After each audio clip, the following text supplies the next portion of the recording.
Mesdames, Messieurs. Merci Vincent. Donc là, on va rentrer dans le deuxième temps fort de notre conférence. On va partager ensemble les objectifs et le contenu du cluster social territorial, une meilleure qualité de vie au travail pour toutes les générations d'entreprises. Donc cluster co-animé avec l'ARAC, donc Maroussia Cravec qui va intervenir tout à l'heure, et les 4 entreprises parties prenantes dans le désordre, Manutan qui va nous rejoindre, Dismo France, Etna France et Magnum sur le site de Gonesse. Tout d'abord, nous avons souhaité vous exposer, en tout cas vous présenter quelques éléments de contexte visant à illustrer en quelque sorte le cluster étant une démarche collaborative, une démarche dynamique, toute la dynamique impulsée par la directe en prenant appui et avec les partenaires sociaux et les partenaires au sens large du territoire. L'ensemble le slide suivant.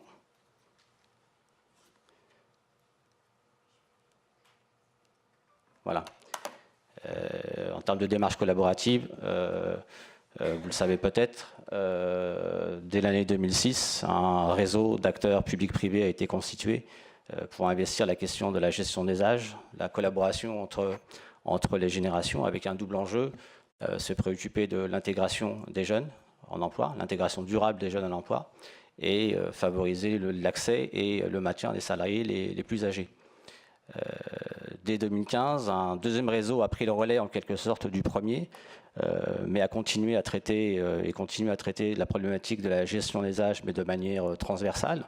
Et là aussi, ce réseau qui s'intitule Agir ensemble pour un partenariat d'expertise RH public-privé, qui est constitué d'une trentaine d'acteurs du territoire, vise aussi un double enjeu, à la fois travailler sur la visibilité et donc l'accessibilité de l'offre de services et d'accompagnement au bénéfice des TPE-PME, en partant du principe que sur le territoire, il y a pléthore d'experts, d'acteurs pouvant intervenir, mais parfois est totalement méconnus par les TPE-PME lorsqu'elles sont en difficulté, elles ne savent pas trop vers qui s'adresser.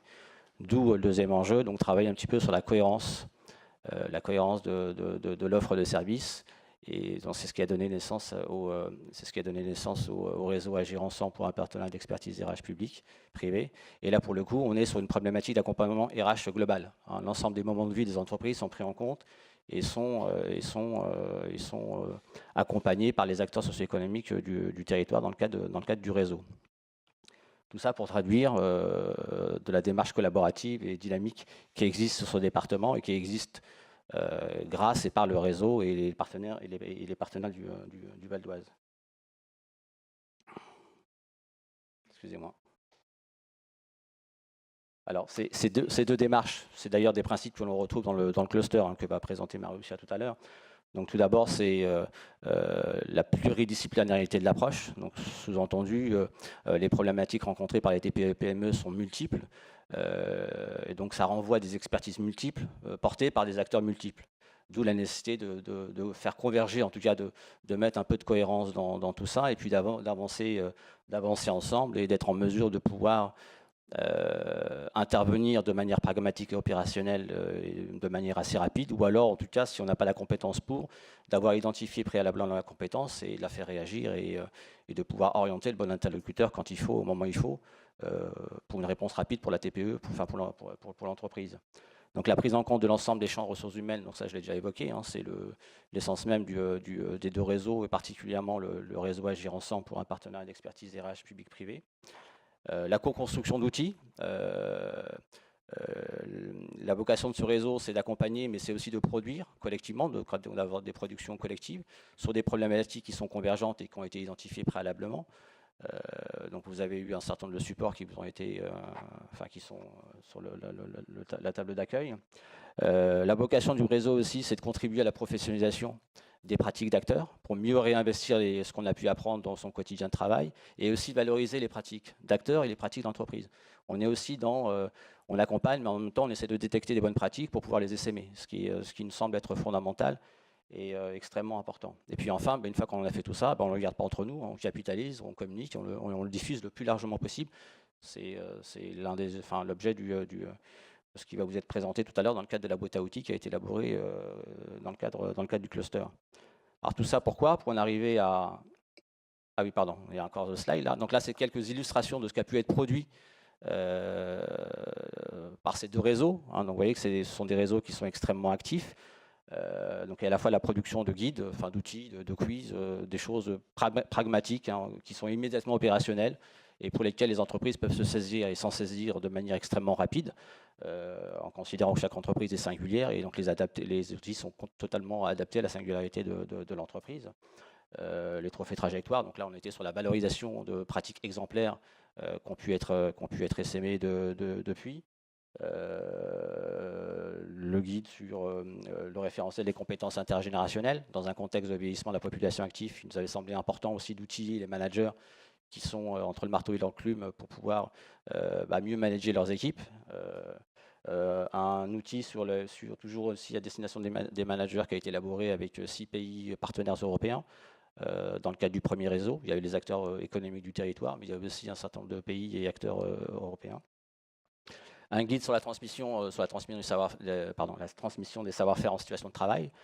Donc comment on organise la transmission dans une organisation de travail, comment on l'anticipe, comment on la structure. Donc tout ça, ça se prévoit, ça s'organise dans un contexte de vieillissement et dans un contexte de départ massif de collaborateurs en retraite qui peuvent mettre en difficulté, comme vous le savez, les entreprises si elles partent avec ce qu'on appelle les compétences dites critiques. Enfin voilà, on l'a vécu. Il n'y a pas très longtemps, on a eu le témoignage d'une entreprise lors de notre séminaire du 25 janvier à la préfecture, où là, pour le coup, c'était une petite TPE.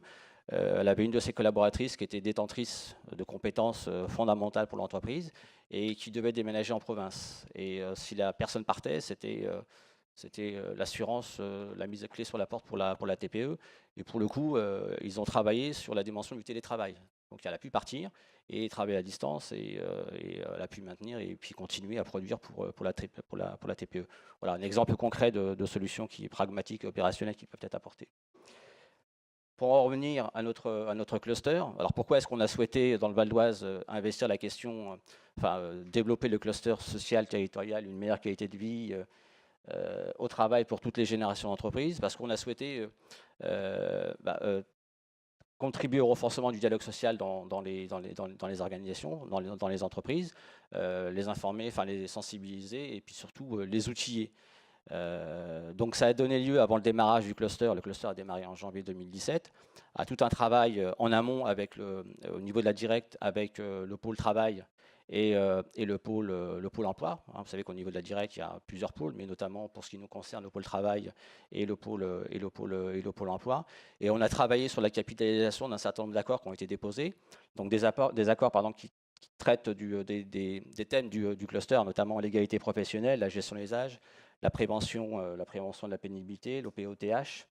Et sur la base de ces accords-là, on a analysé pour pouvoir essayer d'extraire, entre guillemets, des pratiques vertueuses, en tout cas une certaine sensibilité à la pratique vertueuse en matière de négociation. Et c'est ce qui a donné lieu à la sollicitation donc, des entreprises qui vont témoigner là tout à l'heure, et avec un engagement de leur part pour pouvoir y participer dans la durée, puisque le cluster a duré pendant, là ce qu'on va vous restituer tout à l'heure, c'est un an, pas à temps plein, mais il y a quand même eu un an de travail, voilà, avec un aboutissement concret. Et donc au total, ce sont 6 entreprises qui ont accepté de s'engager. Bon, après, il y en a une qui nous a lâché en cours de route. Il y en a une autre qui n'a pas pu être là ce matin, mais voilà, après c'est la vie, c'est la vie. Voilà, donc tout ça pour justifier, pour expliciter la démarche naturelle que nous avons souhaité investir en tant que direct dans la mise en œuvre dans la mise en place du cluster social territorial, donc en co-animation avec l'ARACT Île-de-France. Et donc là, je vais laisser la parole à Marussia Kravec qui va vous présenter le cluster social territorial. Marussia, c'est à toi.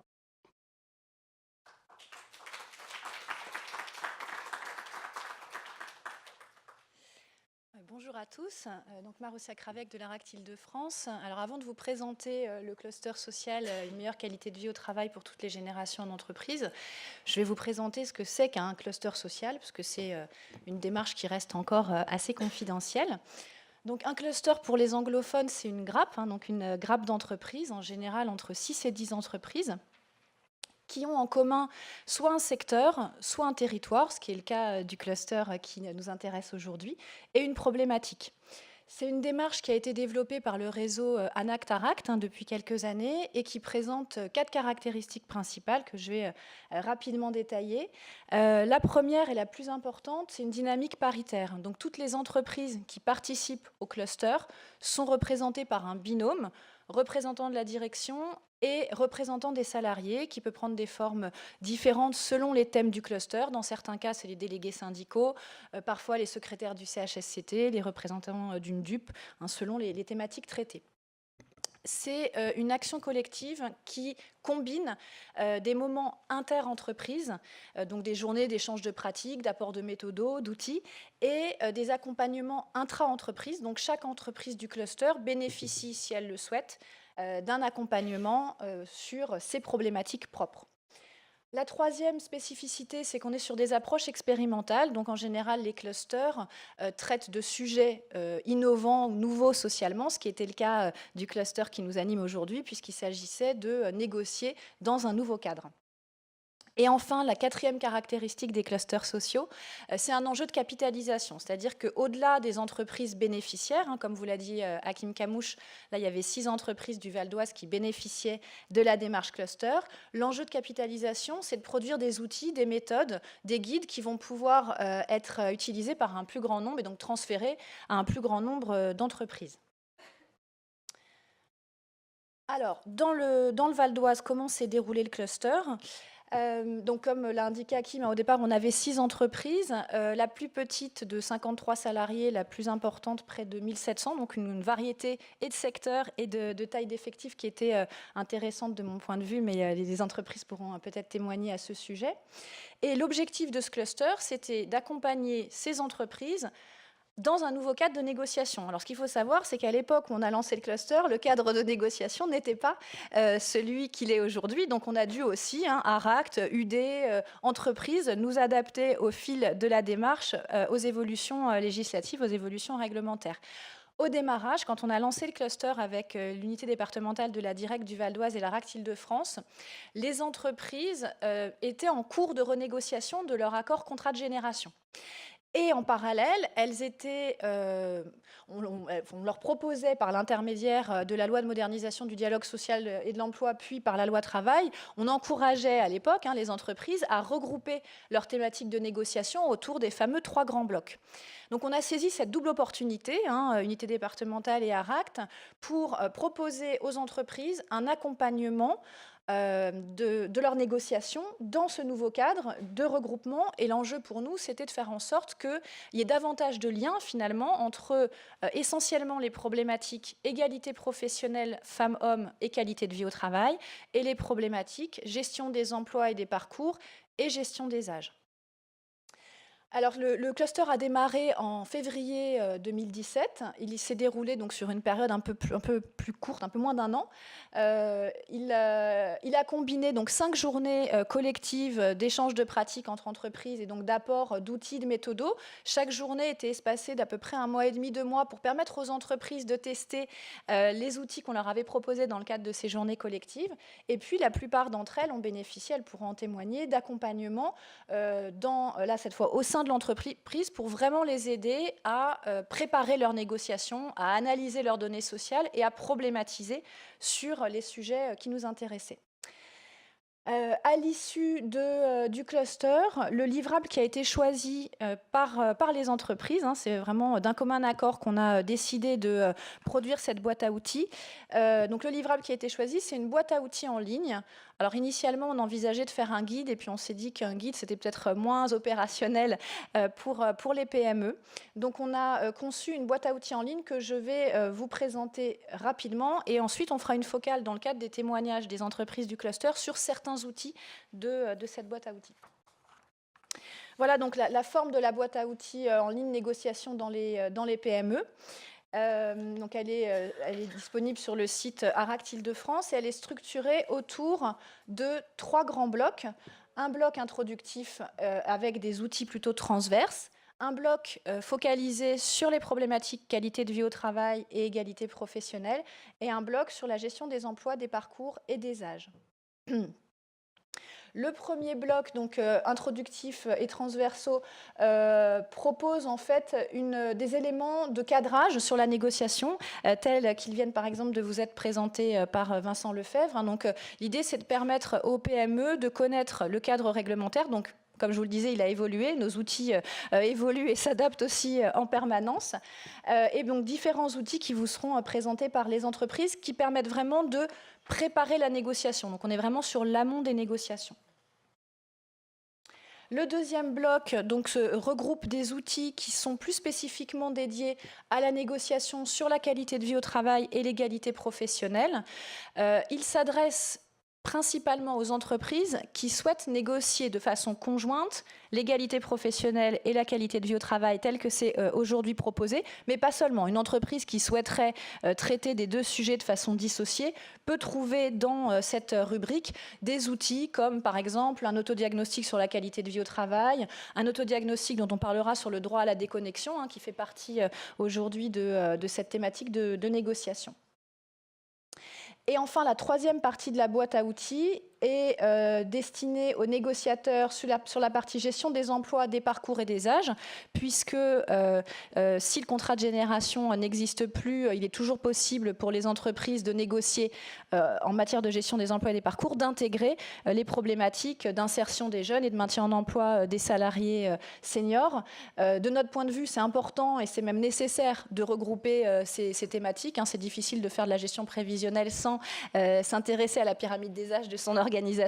Donc, assez naturellement, on a conservé cette thématique globale, gestion des emplois, des parcours et des âges, dans laquelle on va trouver là aussi des outils qui permettent aux PME, hein, c'est vraiment volontairement adressé aux petites et moyennes entreprises, de trouver des outils leur permettant de préparer et de négocier ensuite des accords sur ces sujets. Je vais maintenant laisser la parole à Hakim et à Etna pour le témoignage donc, sur le cluster « Une meilleure qualité de vie au travail pour toutes les générations en entreprise ».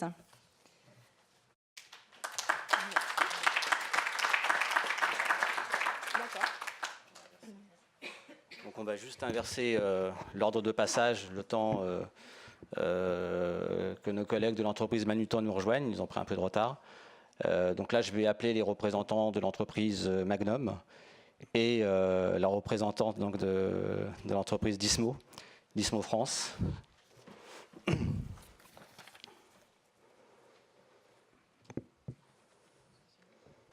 Alors, installez-vous. Oui.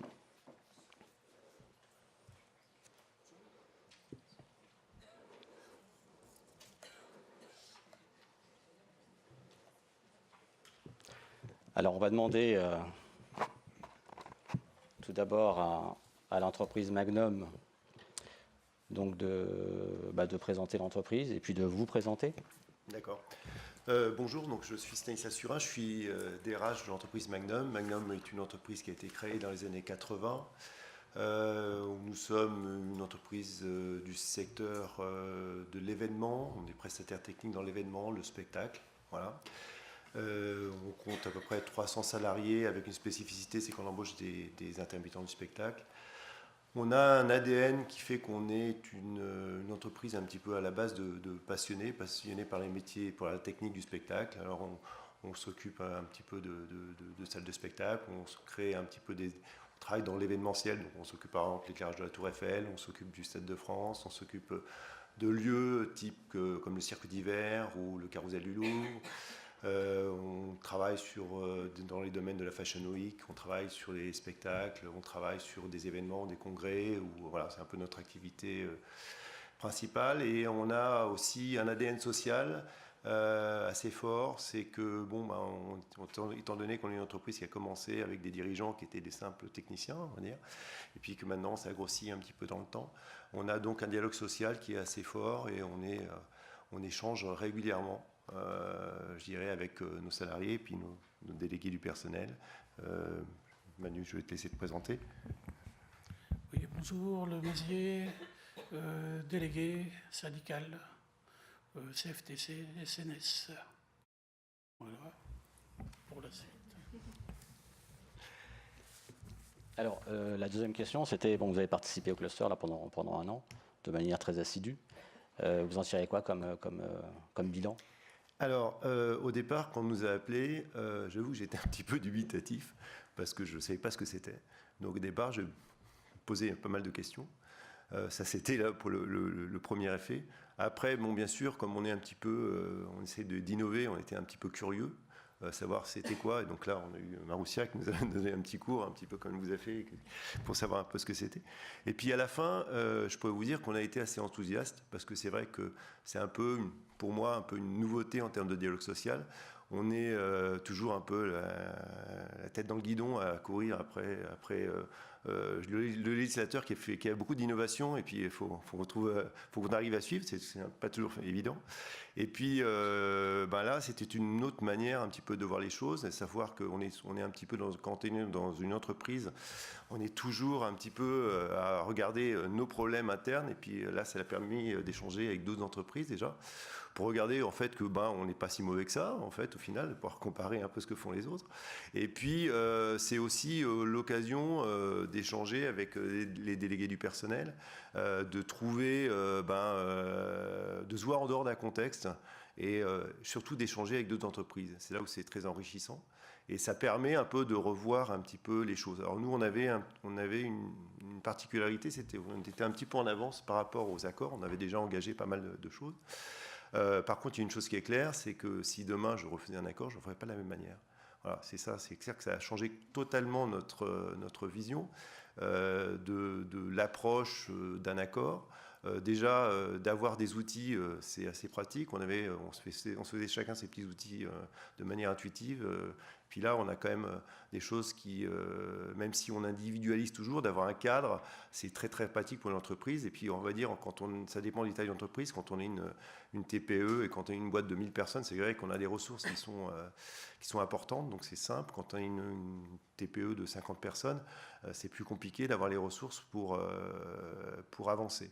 Et là, l'avantage, on va dire, des différents outils qui nous ont été proposés, qu'on a testés, c'est que on a pu du coup se les approprier, et puis du coup on a gagné du temps dans notre dialogue avec les salariés, et ça a permis, je dirais, d'avancer un peu plus vite dans les accords. Ça nous a donné de la méthode, ça nous a donné des bases techniques qui nous permettent, je dirais, de construire. Et le retour d'expérience aussi avec les échanges avec les autres entreprises ont été très très très riches. Voilà. Merci Stanislas. Emmanuel, vous, de votre point de vue, en tant qu'acteur du dialogue social?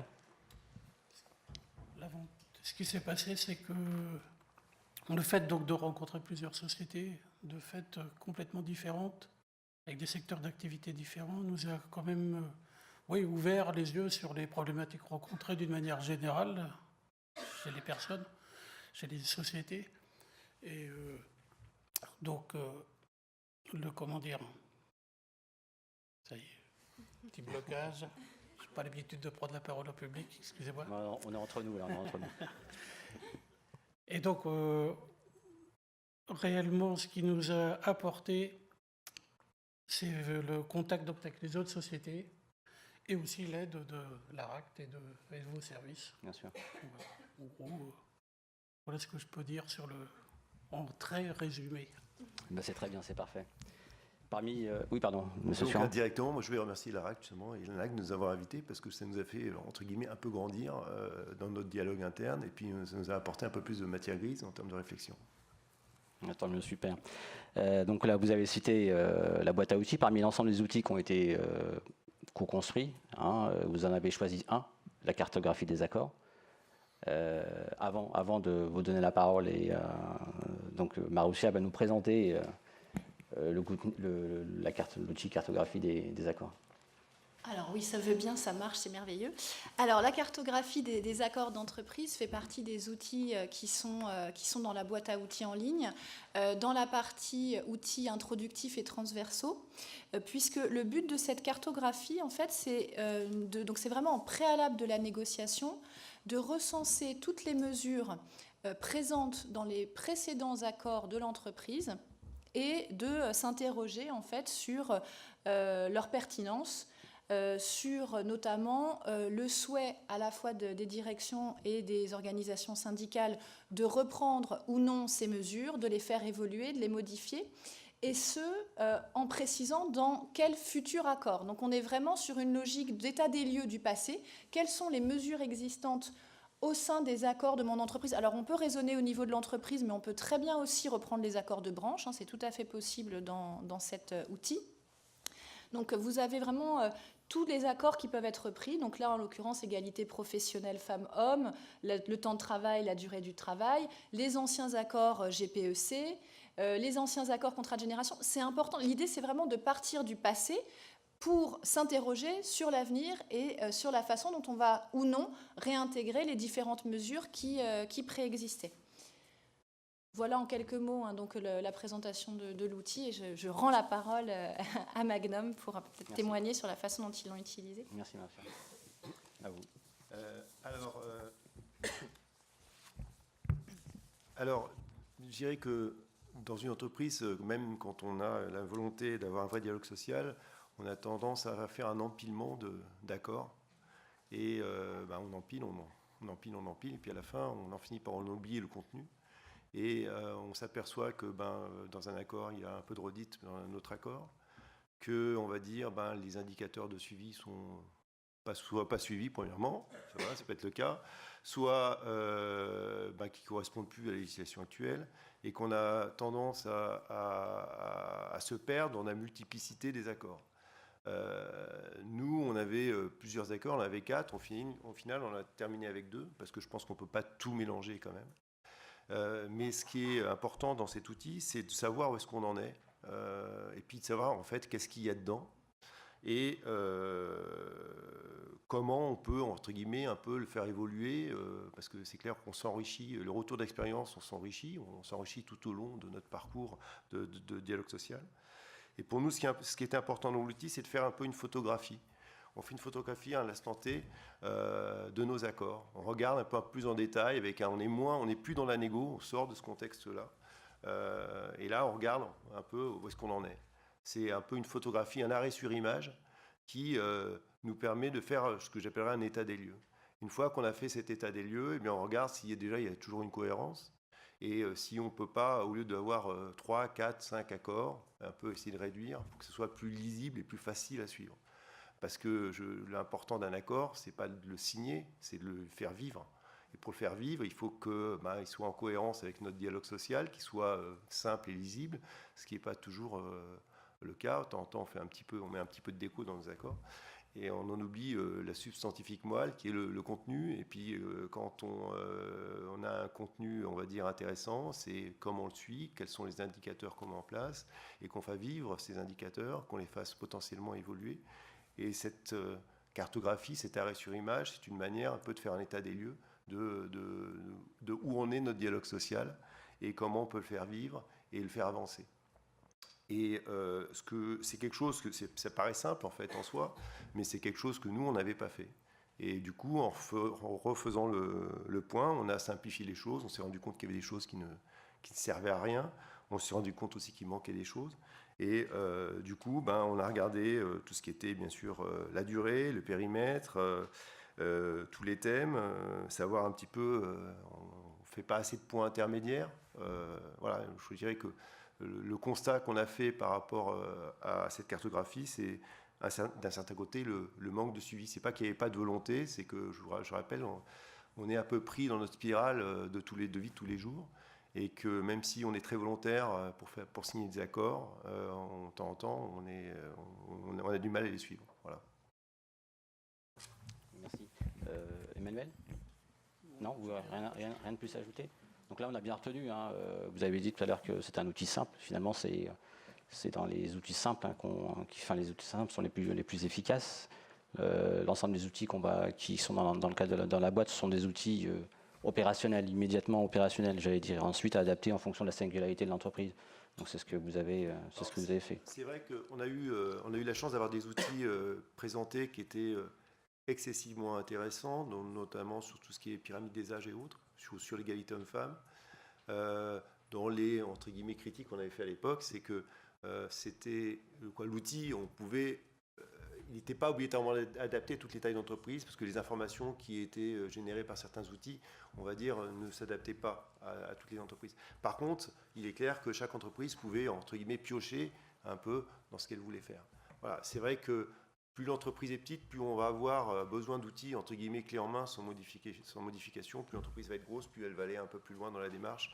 Mais ça, globalement, ça a été pas mal travaillé et chacun peut se retrouver, pour retrouver sa trame. Il ne faut pas oublier que, on va dire, beaucoup d'entreprises font ce que j'appellerais du copier-coller. Alors, ça ne plaît pas, mais il faut avancer. C'est une réalité, qu'on le veuille ou que ça ne plaise pas ou pas. On doit individualiser un accord, mais qu'est-ce qu'on fait?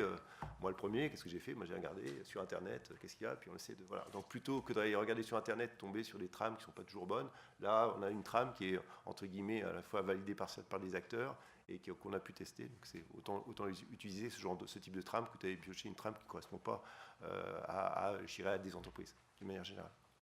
Merci à vous, merci à l'entreprise Magnum. Alors maintenant, on va passer à l'entreprise Dismo France, à Marie Hédin. Donc vous avez choisi le même outil finalement?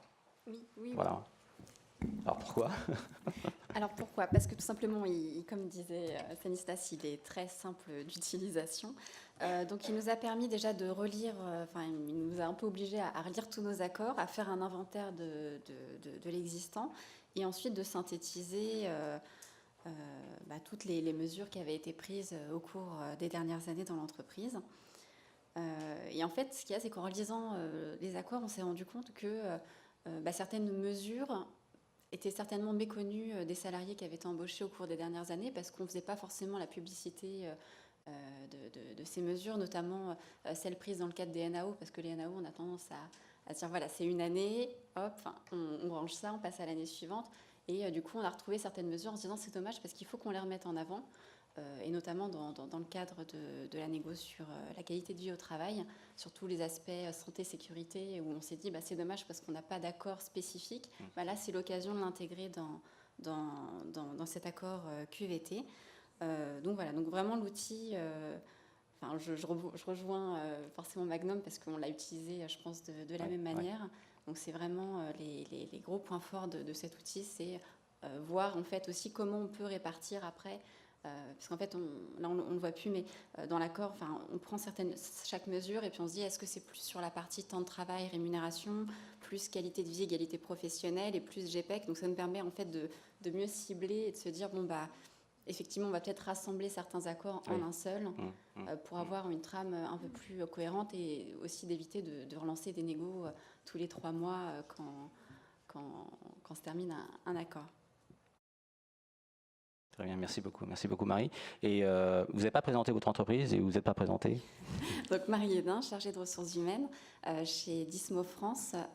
C'est une société de 90 collaborateurs, donc une PME, dont l'activité est la distribution de matériel électrique aux grandes surfaces de bricolage. Et vous êtes situé à...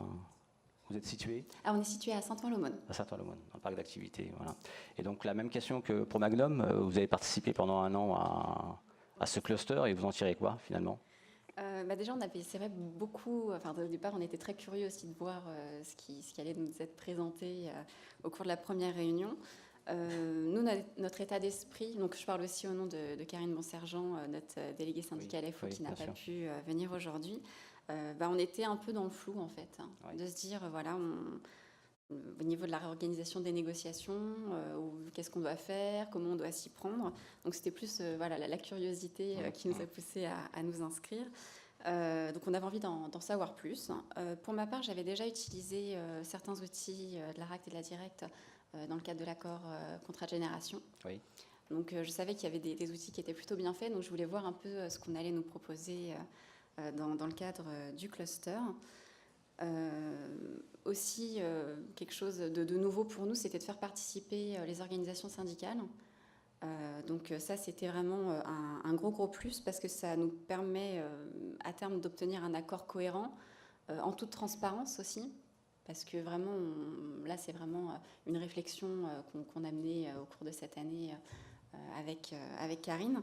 Donc nous, on est en cours de négociation, donc on a de grandes chances que ça se solde par un accord, donc on l'espère.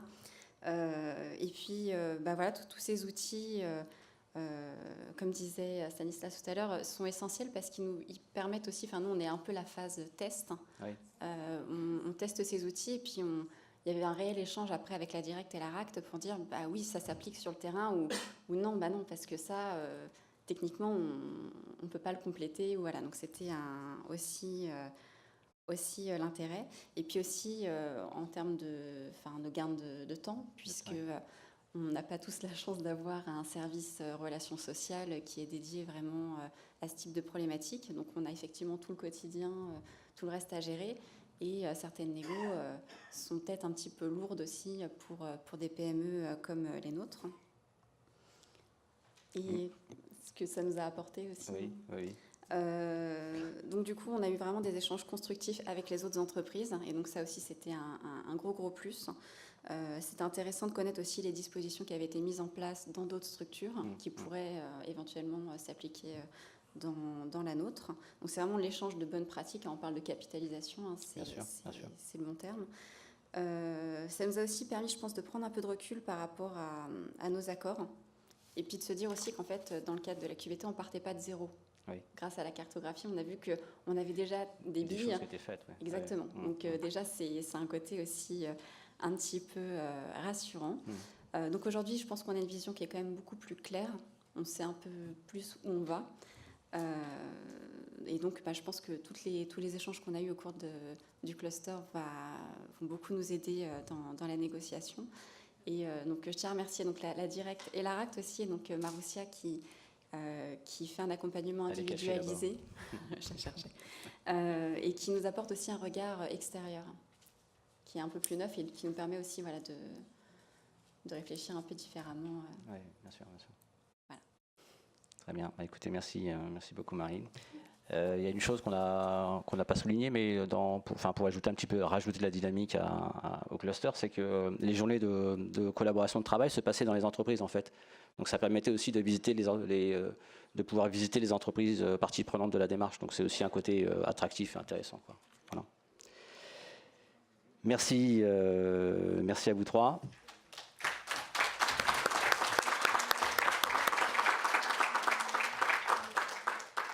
Alors on va passer à la deuxième table ronde. Donc là, j'appelle les entreprises d'Etna France et les représentants de l'entreprise Manutan de Gonesse.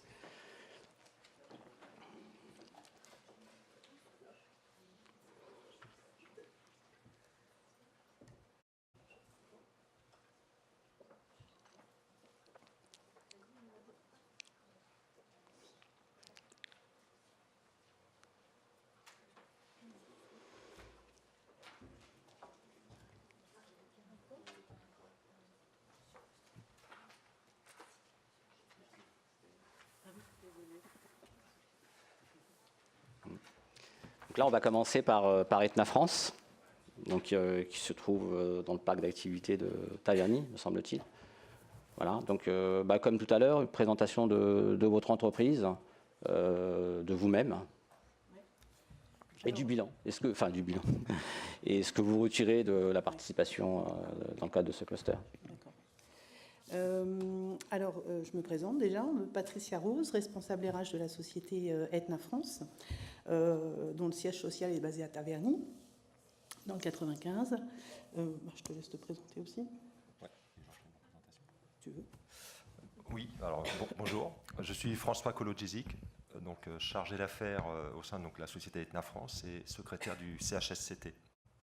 Donc Etna France, c'est une PME d'un peu plus de 120 salariés, 120 personnes. Donc le siège social est basé à Taverny, donc dans le 95. Nous avons également 5 autres établissements en France, des agences commerciales et 2 sites de production en Normandie. Notre activité est, je dirais, partagée en 3 domaines. Dans 3 domaines, nous avons une partie de fabrication, installation et maintenance pour les 3 activités. Ce qu'on appelle les monts de charge, tout type de monts de charge installés dans des restaurants, le CHR parisien principalement, et puis partout en France bien évidemment, et du petit mont de plat au gros mont de charge de plusieurs tonnes.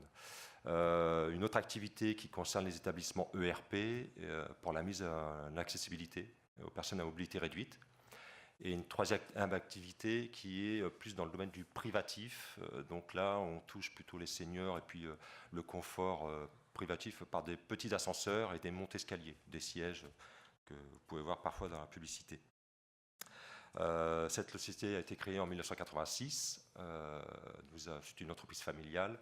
Nous avons fêté dernièrement les 30 ans de la société. Ce n'est pas pour cette occasion, mais le hasard a fait que le président de la République, François Hollande, nous avait rendu visite à la fin de l'année 2016. On a eu le plaisir donc de l'accueillir. En fait, il avait fait une visite dans notre établissement à Taverny pour promouvoir donc les aides à l'embauche qu'il avait mis en place. Et nous en avions largement bénéficié. D'accord. Et ensuite, un autre fait aussi marquant pour nous, c'est qu'en 2016, on a entrepris les démarches pour la labellisation RSE ISO 26000. Et nous avons eu, il y a quelques mois, donc, cette labellisation Lucie en mars dernier.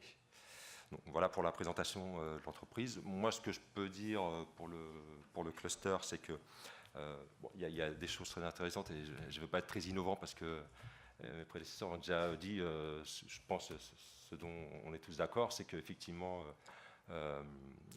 chaque entreprise a son mode de fonctionnement, chaque entreprise a le nez dans le guidon, effectivement, et a des objectifs, etc.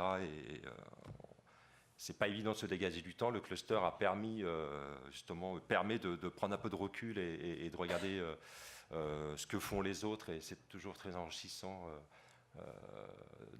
d'échanger, justement, parce que je pense que chaque entreprise croit avoir la solution miracle, si je puis dire, mais en fait, d'échanger, on s'aperçoit que telle ou telle chose peut nous servir ou pas, etc. Donc c'est toujours très enrichissant.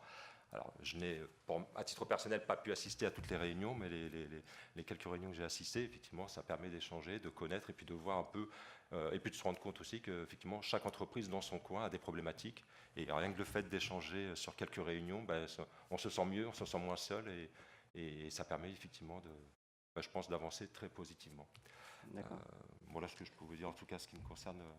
Oui, Patricia, vous, votre point, enfin votre regard en tant que représentant de la direction. Alors, bien évidemment, chez Aetna France, on avait déjà des accords d'entreprise, dont un égalité homme-femme et puis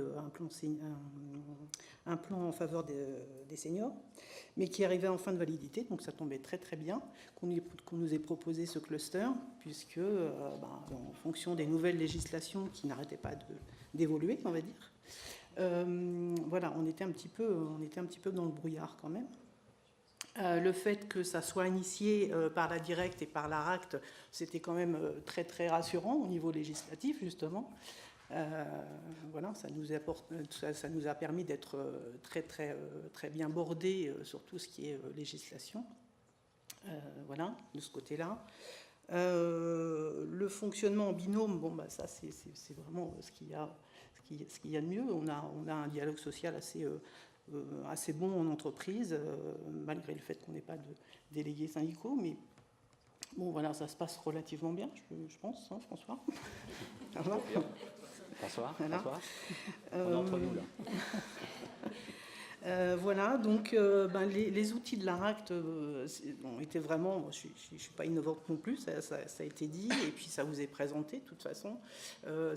Sont des outils très très simples d'utilisation et qui permettent, dans un premier temps, de poser les choses, de poser l'existant de la société, et puis au fur et à mesure des échanges, et puis aussi des modèles fournis dans ces outils, de faire une liste précise des choses qu'on aimerait mettre en place dans la société, en fait. Voilà. Bon, après, il n'y a plus que la rédaction à faire. Merci, voilà. Patricia. Merci, Patricia. Et donc, vous, parmi l'ensemble des outils que vous avez souhaité illustrer aujourd'hui, c'est le diagnostic égalité. Oui, oui. Alors, Marussia va nous le présenter, et puis ensuite, vous apporterez un éclairage. Alors, donc le diagnostic égalité professionnelle, c'est un outil Excel qui vise à croiser des données sur les salariés des PME, à croiser des données qui sont relativement rarement croisées par les entreprises que l'on rencontre et qui permettent effectivement de poser un diagnostic et d'identifier les problématiques en matière d'égalité professionnelle femmes-hommes auxquelles l'entreprise peut être confrontée. Donc ça permet finalement d'élaborer alors on appelait ça un rapport de situation comparée, c'est plus le terme, mais on est quand même toujours sur cette logique de comparaison genrée en fait des situations de travail. Et la production des tableaux et des graphiques qui sont issus de cet outil peuvent être ensuite intégrés dans un bis de la base de données économique et sociale des entreprises. Donc en fait, c'est un outil qui permet de comparer la situation des hommes et des femmes et de répondre à 4 grandes questions. Donc là, vous avez des graphiques en fait issus de l'outil qui sont Patricia et François pourront ou non témoigner, mais normalement, quand c'est bien fait, c'est relativement simple d'utilisation. Et l'idée, c'est de remplir donc, le tableau Excel avec des données de l'entreprise et de façon presque magique, on obtient des graphiques de cette nature. Donc là, la première question à laquelle répond le diagnostic égalité professionnelle, c'est y a-t-il une répartition sexuée du travail des femmes et des hommes? Dit autrement, est-ce que par exemple, il y a des métiers plus féminins ou d'autres plus masculins dans l'entreprise, ou encore est-ce qu'il y a, c'est le cas ici, des catégories professionnelles plus masculines ou plus féminines. Donc ça, c'est la première. Alors c'est une illustration évidemment, il y a tout un tas de graphiques et de croisements de données, mais donc la première grande question, c'est ça. Y a-t-il une répartition sexuée du travail entre les femmes et les hommes? La deuxième grande question donc, qui est illustrée ici, c'est y a-t-il une différence pour les femmes et les hommes en termes d'opportunités de carrière en général? Et donc à travers cette grande question se pose la question bien évidemment de la rémunération. Donc vous avez un graphique ici qui illustre les moyennes de rémunération par catégorie entre femmes et hommes, qui sont là aussi des données qui sont finalement assez rarement croisées au niveau des PME, j'entends. La répartition aussi des promotions internes, mais on peut trouver dans cette rubrique des questions autour du type de contrat, CDI, CDD, donc de la précarisation ou pas de l'emploi, du départ en formation, etc. La troisième grande question renvoie aux conditions de travail. Est-ce que les femmes et les hommes sont exposés aux mêmes conditions de travail en termes de risque, de pénibilité? Donc, par exemple, là, vous avez une représentation genrée des accidents du travail dans des entreprises. Et enfin, la dernière question à laquelle répond cet outil, est-ce que les femmes et les hommes sont soumis aux mêmes contraintes en termes d'articulation des temps? Et donc là, notamment, vous avez par exemple une représentation sur les temps partiels et les temps complets en fonction du genre des salariés. Voilà rapidement illustré l'outil donc, que vous pouvez trouver aussi sur la boîte à outils dans la rubrique égalité professionnelle, qualité de vie au travail. Je vais rendre la parole à Edna pour témoigner. Oui, donc, comme vous pouvez le voir, ce sont des tableaux Excel très faciles à remplir, puisque sur le premier tableau, le premier fichier, il suffit juste, pour nous, c'était assez facile d'extraire les éléments du logiciel de paye et puis de les intégrer sur le premier fichier. Et après, tout se développait sous plusieurs onglets, comme on vient de le voir. Donc ça permet d'avoir une vision vraiment très rapide et très, très simple en fait de l'effectif, tout ce qu'on vient de voir, et on peut l'intégrer donc dans notre plan d'action. Pour nous ça a été un plan d'action égalité professionnelle homme-femme. À partir de ce tableau-là, ça nous a permis de voir quelle progression on pouvait avoir. Par exemple, si on avait plus d'agents de maîtrise hommes que de femmes, faire peut-être une action dans ce sens-là, quand c'est possible, bien évidemment. Voilà. Et comme l'a dit Maroussia, c'est assez magique. De toute façon, tout se déploie tout seul. Donc au niveau travail, c'est quand même relativement simple. Dans notre entreprise de 120 salariés, forcément, on n'a pas pu identifier énormément de différences, puisqu'on a tout de même beaucoup de métiers masculins et beaucoup de métiers exclusivement masculins et exclusivement féminins, puisqu'on est sur de la fabrication, de la maintenance, de la pose, Et puis, on a aussi des administratifs qui sont plus féminines. Donc, on n'a pas identifié grand-chose, mais ça permet quand même de faire un point. Et puis, au niveau de la direction, je pense que c'est un outil important aussi pour bien situer ses effectifs, etc. Il y a un onglet rémunération aussi qui est assez important.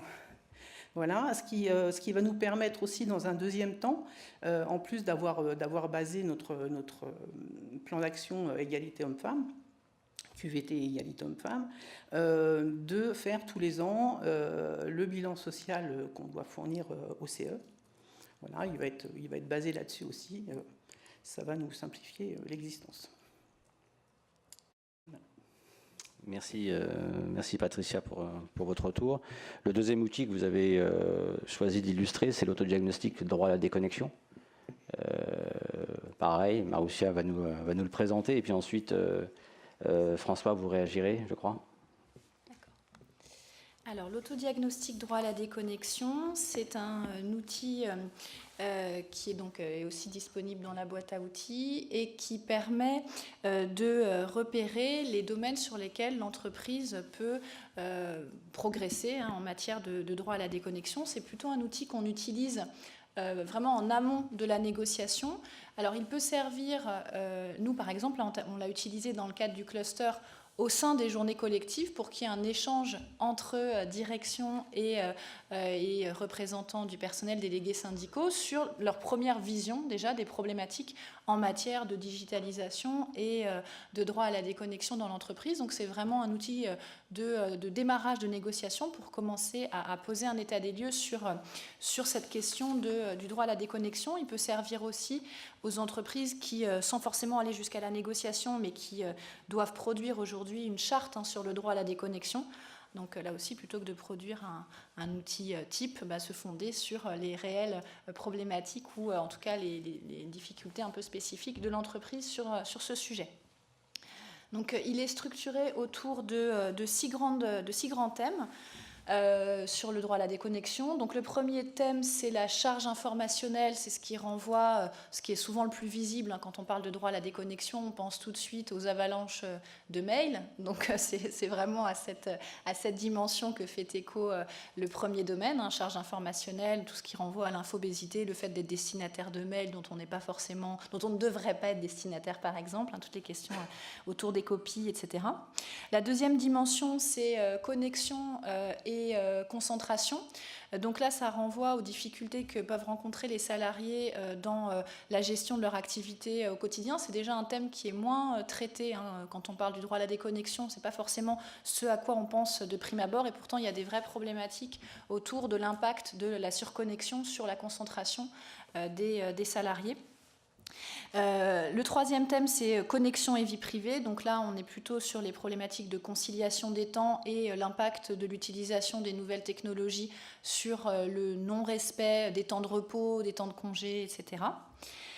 La quatrième dimension, c'est numérique et relations professionnelles. Alors là aussi, ce n'est pas forcément un thème qui est identifié de prime abord, mais c'est tout ce qui renvoie à l'impact sur les relations sociales et humaines au travail, par l'intermédiaire de la digitalisation. Je pense par exemple aux problématiques de conflits liées à l'utilisation des mails. C'est aussi les problématiques de désocialisation, le fait d'utiliser par exemple des mails en permanence et donc du coup de ne plus prendre le temps d'échanger de façon en présentiel ou ne serait-ce qu'au téléphone. La cinquième dimension, c'est le contrôle et le suivi informatisé. Donc là, ça dépasse évidemment le cadre des mails. C'est vraiment dans quelle mesure les outils digitaux vont impacter le contrôle et notamment toutes les questions autour du reporting que peuvent impliquer la digitalisation. Et enfin, le sixième domaine de cet autodiagnostic, c'est la régulation numérique. Donc c'est finalement les actions que l'entreprise a déjà mise en œuvre ou non pour réagir aux 5 autres thèmes de l'autodiagnostic. Merci Maroussia. François Poetna, oui, vous pouvez avancer. Alors donc, par rapport à ce sujet, c'est un sujet justement sur lequel nous chez Etna, on avait déjà commencé à en parler, et donc Le cluster, entre autres, nous a permis justement de nous aider, de nous accompagner. Donc, nous, notre charte de droit à l'aide des connexions, on l'a rédigée pour l'instant sous la forme d'un document de travail avant de le soumettre aux représentants du personnel. On a décidé d'effectuer, dans un premier temps, un sondage auprès des salariés, des collaborateurs, qui utilisent principalement les outils numériques. Pour mettre en place donc, des réunions de projets telles qu'elles ont été définies dans le plan d'action QVT. Donc, ces réunions, c'est composé de personnes dans différents services de l'entreprise qui utilisent principalement donc, les outils numériques, tels que chez nous, on a le service du SAV, on a le service commercial, on a le bureau d'études, entre autres. Donc, des personnes qui sont concernées principalement par justement, alors, le sujet des mails, par cette pression, cet outil de travail, mais qui amplifie avec les portables et les smartphones à la maison, justement, cette sensation d'être obligé de travailler, de répondre à des mails, etc. Donc, c'est un sujet... Enfin, en tout cas pour nous, dans notre entreprise, pertinent. Donc pour effectuer le sondage, on s'est, auprès de l'ensemble des collaborateurs, on s'est basé donc, sur l'outil l'autodiagnostic qui nous a été présenté par Marussia. Donc, on a conservé les 6 thèmes décrits dans cet outil diagnostic. Dans ces thèmes, il y avait une multitude de questions. On a évidemment adapté à notre entreprise, parce qu'effectivement, par rapport à... J'imagine à chaque entreprise, il y a des sujets qui nous concernent ou peut-être moins. Et donc le sondage, ça nous a permis, à l'issue de ce sondage, de faire ressortir des points justement d'amélioration. Justement, c'est ce que nous travaillons lors des réunions. On a pris dans un premier temps les points qui étaient entre guillemets négatifs ou qui laissaient entrevoir en tout cas que le personnel semblait, comment je pourrais dire, surchargé ou avoir une pression par rapport aux mails. On prend l'exemple des mails au retour de congé, par exemple. On s'est aperçu que chez nous, 72% des sondés ont la sensation, et c'est sans doute le cas, à l'issue d'un retour de vacances, par exemple, d'être inondé de mails et ne sait pas comment le traiter. Donc, l'objet de ces réunions de travail, c'est de proposer des solutions simples, concrètes, donc pour améliorer justement ce point-là en matière de numérique. Il y aura d'autres sujets et d'autres points à aborder. Mais pour l'instant, on en est aux réunions et aux groupes de travail pour avancer et sortir une charte plus précise. Très bien, merci. Merci beaucoup François pour votre témoignage. Donc là, on va passer à la dernière entreprise, donc le groupe Manutan. Manutan international, non, c'est... Donc Aurélie Paolosi, responsable RH de la société Manutan France. Je te laisse, je présente Manutan, tu te présentes après. D'accord. Manutan, en quelques mots, donc c'est effectivement un groupe de 2200 collaborateurs en Europe. En France, donc le site qui est sur Gonesse regroupe le siège social du groupe et la filiale française, donc Manutan France, qui représente dans son ensemble environ 600 collaborateurs. On est spécialisé dans la vente à distance. Après, on adresse nos produits à différentes typologies de clients. On a les entreprises, les collectivités et l'artisanat pour nos filiales en Angleterre. Qu'est-ce que je peux dire d'autre sur Manutan ? Alors, on a la chance d'avoir une direction générale qui est très présente. L'entreprise a été fondée par la famille Guichard. Aujourd'hui, c'est le petit-fils Xavier Guichard qui dirige l'entreprise. Donc, on a une direction générale qui a fait déjà beaucoup de choses sur les thèmes de la qualité de vie au travail. Avec un dialogue qui est plutôt constructif avec nos partenaires sociaux et dans la globalité les salariés. Juste un petit mot.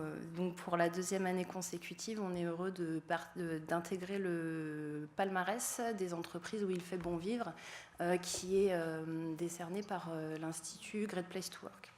D'ailleurs, on voit partout dans les transports. Oui, il y a une campagne de publicité, oui. C'est ça, exactement. Bonjour, Marie-Hélène Léger.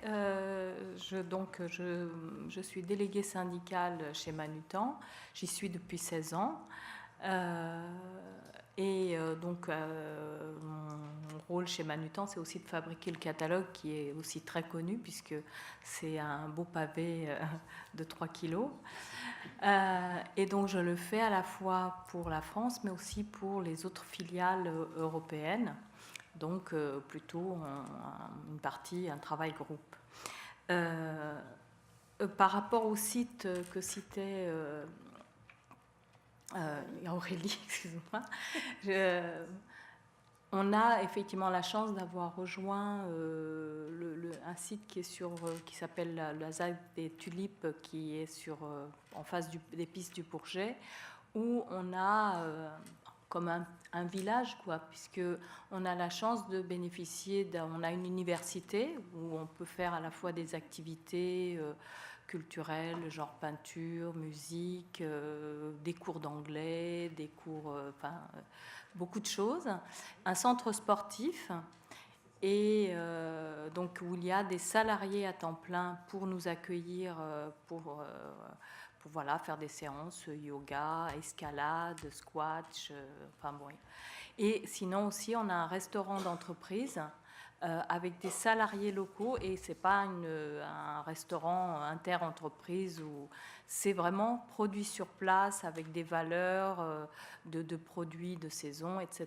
Donc on a quand même beaucoup de chance avec une médiathèque, Et donc il y fait plutôt bon vivre. Et le climat social, bien entendu, comme disait Aurélie, on est 4 syndicats et on échange beaucoup entre nous déjà.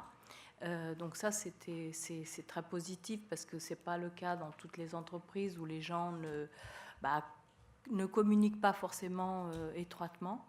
Et donc nous, on a abordé tous ces accords toujours dans ce dialogue, ce bon dialogue à la fois entre nous, mais aussi avec la direction et les services RH avec qui on a de très bons contacts. Voilà.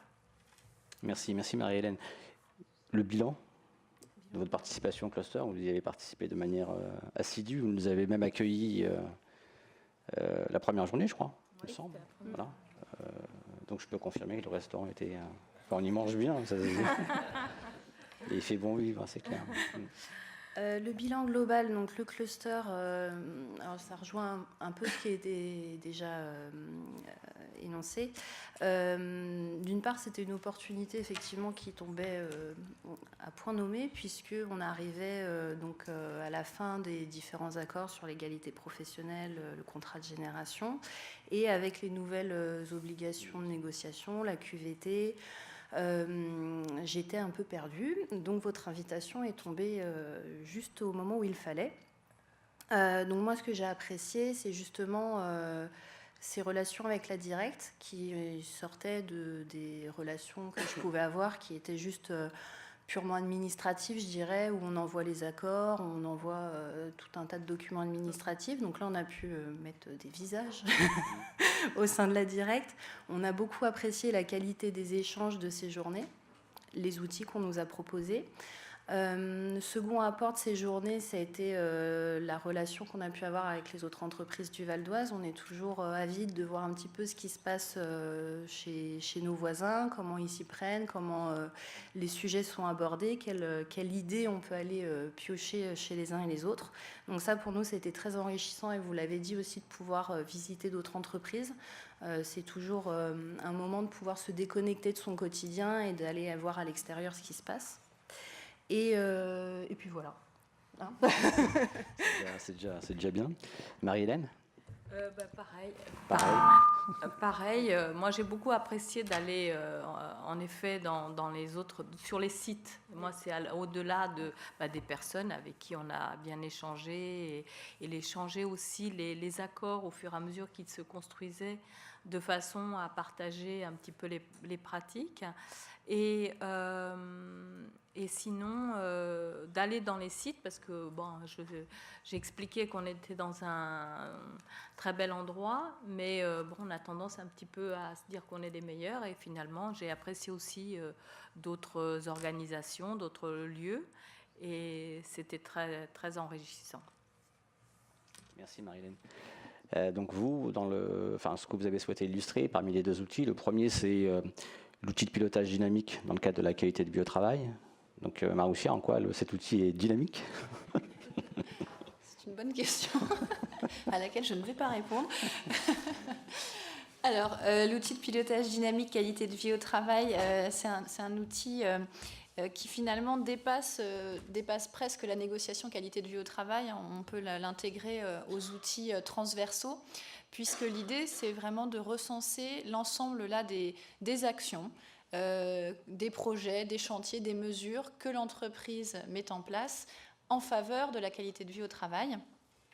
Et donc de les recenser pour ensuite les étudier. Alors de façon paritaire, vous avez bien compris que l'approche du cluster et donc l'utilisation des outils se fait de notre point de vue toujours dans un cadre paritaire avec des représentants de la direction et des représentants des salariés.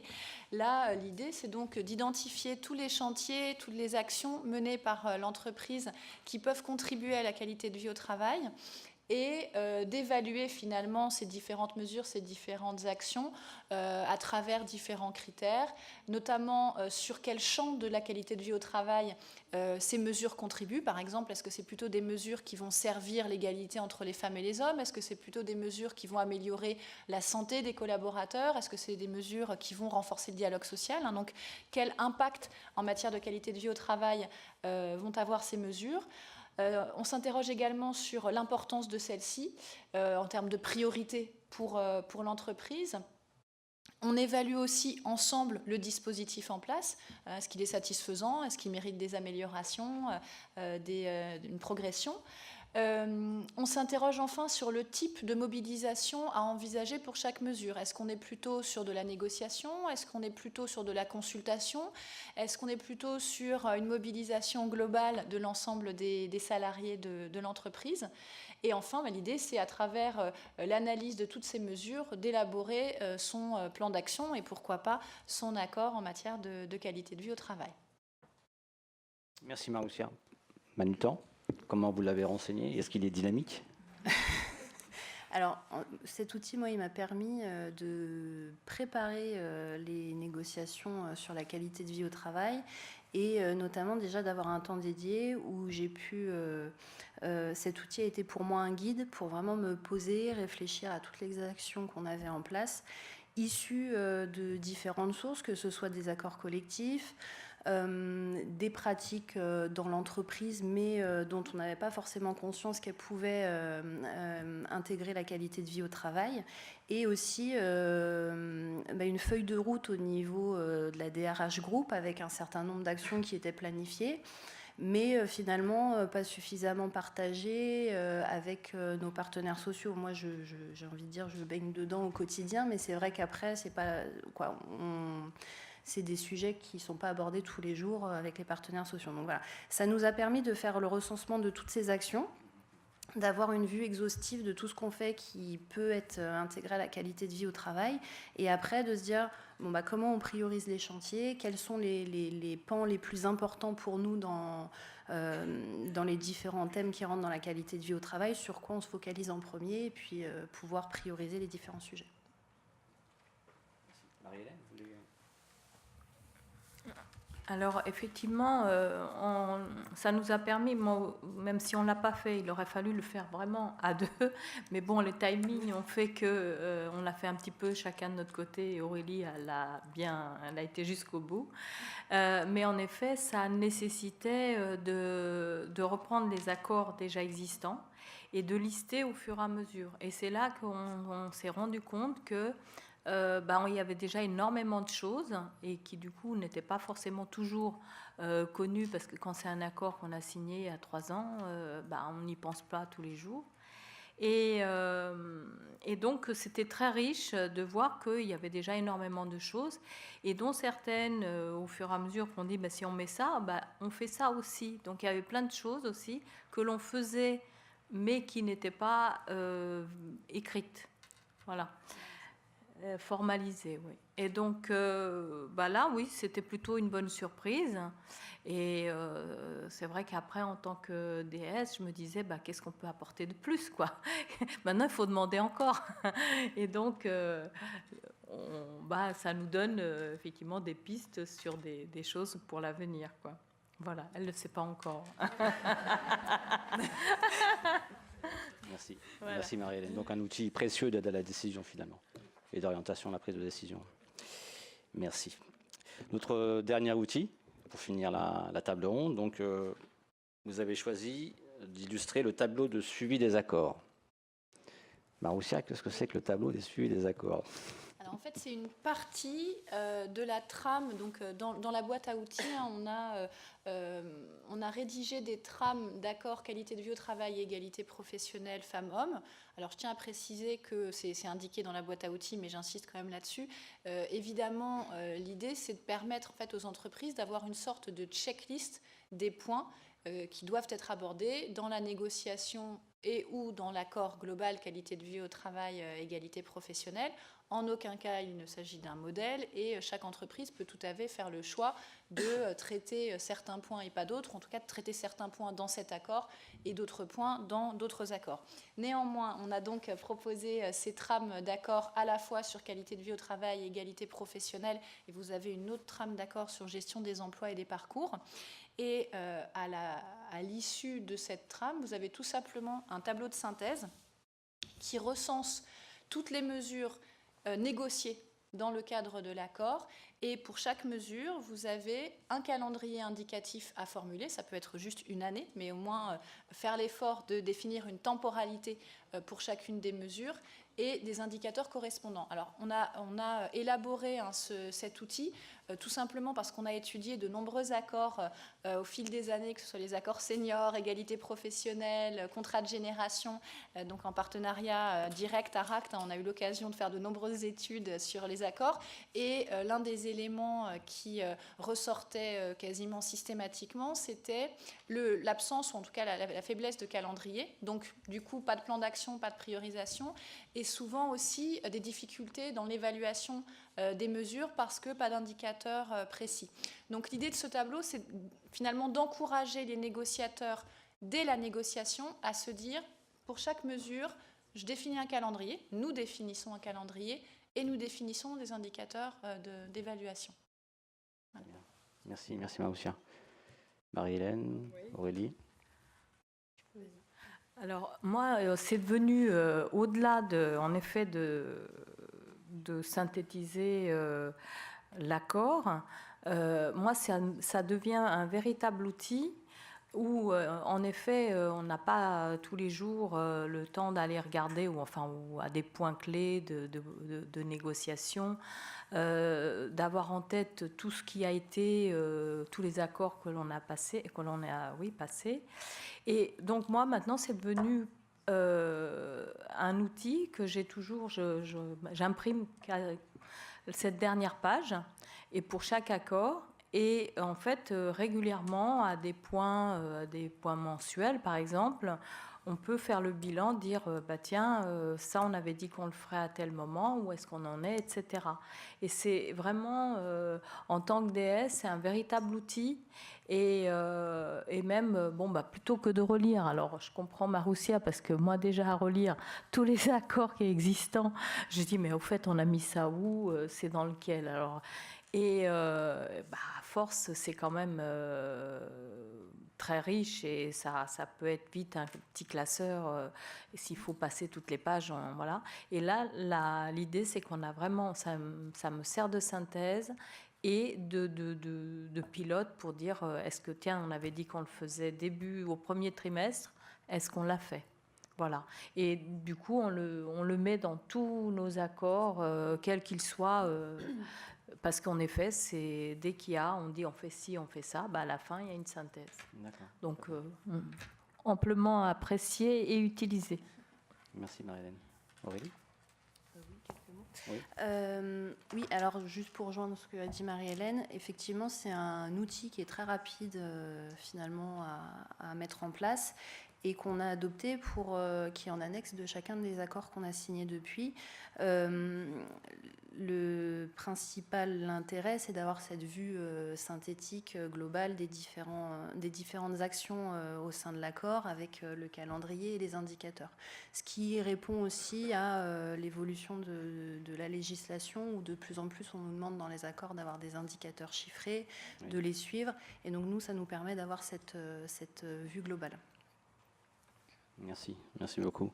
Je rebondis sur ce que disait M. Surin tout à l'heure de l'entreprise Magnum, quand il disait qu'un bon accord, c'est un accord qui se vit. Finalement, tous les outils qui vous ont été présentés là aujourd'hui, ce sont des outils qui vous permettent de faire vivre tous vos accords, et en tout cas de partir de la situation singulière de votre entreprise pour pouvoir proposer des choses qui ont un sens pour votre entreprise et pas nécessairement un sens pour une autre entreprise. Donc on vous a remis... Vous avez le flyer, donc je vous invite à aller consulter, partager, diffuser. Maroussia, tu es d'accord? Diffuser tous les outils, les quiz, tous les outils qui vous permettent de prendre les bonnes décisions de manière concertée, partagée dans vos organisations. Et est-ce qu'il y a quelqu'un qui veut rajouter un mot? Maroussia, tu veux rajouter quelque chose? Non? Tout va bien alors. Écoutez, merci à toutes et à tous. C'était super riche, vraiment. C'était très très intéressant. J'espère que ça vous a intéressé aussi. C'est pas fini. Là, on rentre dans le 3e temps de notre conférence. Donc là, on va parler du dialogue social dans le Val d'Oise avec... oui, pardon.